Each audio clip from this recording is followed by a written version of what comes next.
The Power of Branding sa Negosyo. Magandang araw mga kanegosyo and welcome to Kanegosyo Coach. Ang topic natin ay hatid ng Kanegosyo Center at Go Negosyo. Pag-uusapan natin today ang halaga or importance ng branding para sa success ng inyong negosyo. Para sa mga hindi pa nakakaalam, ang branding ay ang pagkakilanlan ng iyong negosyo o produkto. Kasama sa branding kung paano nakikita, nararamdaman, at nakikipag-ugnayan ang mga negosyo mo sa customers. Hindi lang ito tungkol sa logo, kundi pati na rin sa kwento at personalidad ng negosyo na nais mong maisip ng mga tao. Kabilang dito ang mga sumusunod. Una, kulay na ginagamit mo para sa pagmamarket ng product mo. Pangalawa, mga values o pinaniniwalaan ng negosyo mo, pati na rin ang ikatlo, paraan ng communication. Ang branding ay tumutulong para maging iba ka sa iyong mga kakompetensya. Ito rin ang makakatulong sa iyo para makabuo ng tiwala sa mga tao, kaya mas madali kang makikilala at ma-appreciate. Alam mo ba na ang kwento ng negosyo mo at ang branding nito ay may malaking epekto sa tagumpay ng iyong business? Ang branding kasi ang tumutukoy kung paano nakikita at nararamdaman ng mga tao ang negosyo mo.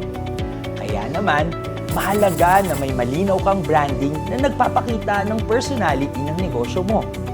Kung maayos ang branding mo, may strong identity ang negosyo mo at hindi ka basta-basta matitinag ng mga competitors.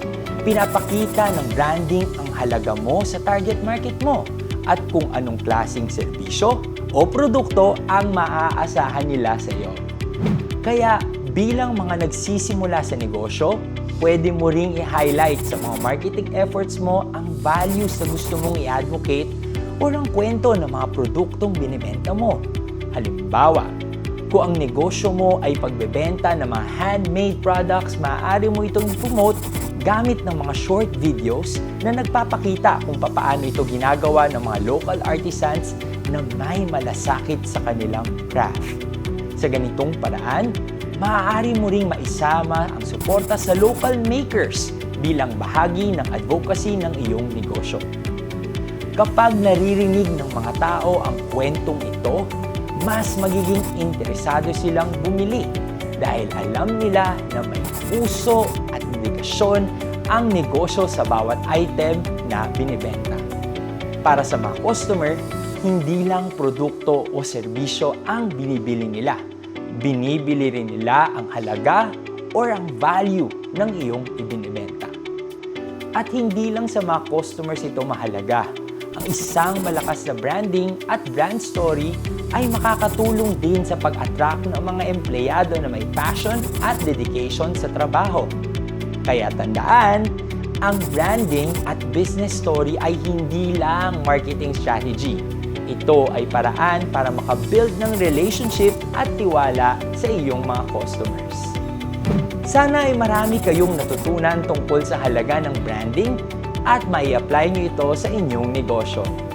Kung ikaw ay Cebuana Luwilier Kanegosyo Center member at kailangan mo ng dagdag puhunan, pwede kang mag-apply ng Cebuana Luwilier Microbiz Loan. Negosyo? Simple sa Kanegosyo Center. Panoorin din ang ibang kanegosyo coaching videos para sa karagdagang kaalaman.